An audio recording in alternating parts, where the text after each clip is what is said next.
JPSC यानी Jharkhand public service commission कहा जाता है कि जितना अधिकारी नहीं बना पाती है उससे अधिक नेता बना देती है। हमारे साथ मनोज कुमार हैं।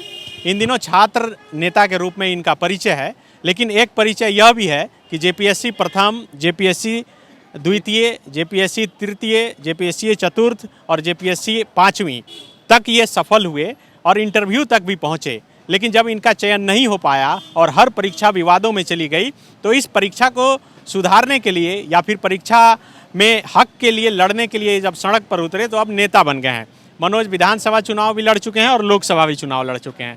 मनोज जी, क्या सचमुच आप नेता बनना चाहते थे कि अधिकारी बनना चाहते थे? नहीं, मैं बता रहा हूँ कि नेता तो हम कभी ज़िंदगी में बनना ही नहीं चाहते थे। ये ज़बरदस्ती हमको नेता बनवा दिया, ये जेपीएससी के कारण हमको नेता बन जाना पड़ा।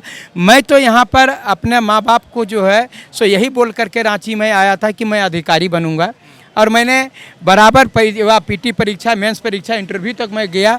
लेकिन ये लोग जो है बराबर करप्शन, आपको बता दूं कि जितनी भी जेपीएससी की परीक्षाएं हुई हैं, मैं आपको स्पष्ट शब्दों में बता रहा हूँ, पहला और दूसरा जेपीएससी जो है उसकी सीबीआई जांच चल रही है, जबकि मैं वहाँ तक इंटरव्यू तक पहुँचा था।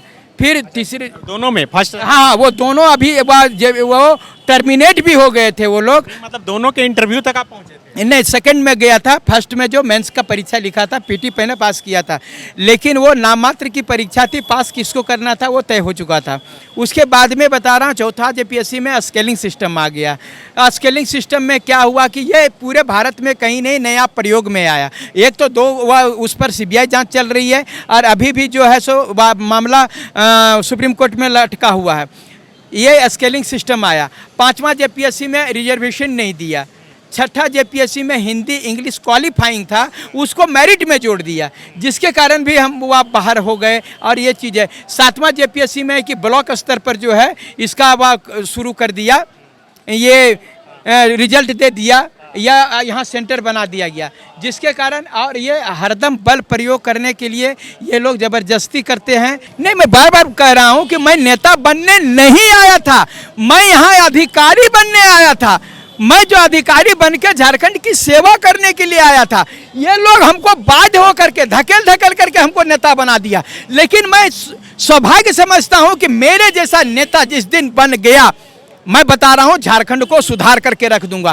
कलेजा नहीं है यहाँ के नेताओं में, मुख्यमंत्री में कलेजा नहीं है, डिसीजन नहीं ले पाते हैं। यहाँ के जब वो नेता जो है मैट्रिक फेल रहता है और जीत करके आ जाता है, उनको कटअप मालूम नहीं होता है, जेपीएससी नहीं मालूम होता, जेएसएससी मालूम नहीं होता। नियम बनता है 13 जिला 11 जिला, उसको जो एक्सेप्ट कर लेते हैं। इसमें कलेजा वाला मुख्यमंत्री चाहिए कि यहाँ के लड़कों को जो है डिसीजन कैसा लेना चाहिए, झारखंडी युवाओं को कैसे इसका हक मिल सके, ये डिसीजन लेने वाला नेता चाहिए, जो यहाँ डिसीजन लेने वाला नेता नहीं है यहाँ पर जो है। और सबसे बड़ी बात है, ये चाटुकारों से ये घिरे हुए हैं। ये जो है हम लोगों से, जब कल तक हमारे माननीय मुख्यमंत्री जी जो हैं हमारे पास में, माननीय मुख्यमंत्री हेमंत सोरेन जी 4 साल तक मेरे पर कंधा पर हाथ में रख करके धरना पर बैठे हैं। माननीय हेमंत सोरेन जी बोलिएगा तो एक नहीं 50 फुटेज दिखाएंगे कि तुम बहुत अच्छा काम कर रहे हो। लेकिन आज वही माननीय मुख्यमंत्री महोदय मनोज जी को बोलते हैं कि बोलिए धरना मत दो, धरना धरने जाते हैं तो भगा देते हैं। हम लोग कल तक हेमंत भैया कह करके बहुत आदरपूर्वक बोले थे कि हेमंत जी हम लोगों की जो नौजवान हैं, युवा मुख्यमंत्री हैं, युवाओं की बात को मानेंगे।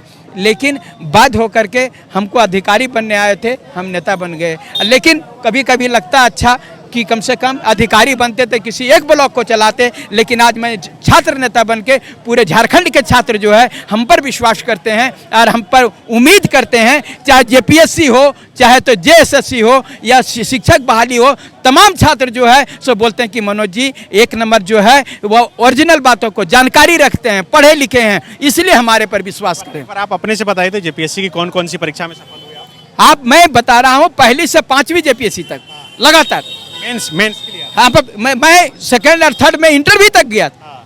लेकिन मैं बाहर हूँ। बोल रही जांच चल रही है, आपको बता रहे हैं सीबीआई की जांच चलेगी, वो लोग टर्मिनेट भी हो जाएंगे। अगर 60 साल में वो लोग गलत साबित भी हो जाएगा तो क्या 60 साल 62 साल में हमको नौकरी देगी सरकार? हमारे पास तो इंसाफ नहीं होगा ना। अधिकारी जो करप्ट अधिकारी थे तो वो तो बन गए, हम तो नहीं बन पाए, तो हमारे पास में क्या इंसाफ मिलेगा?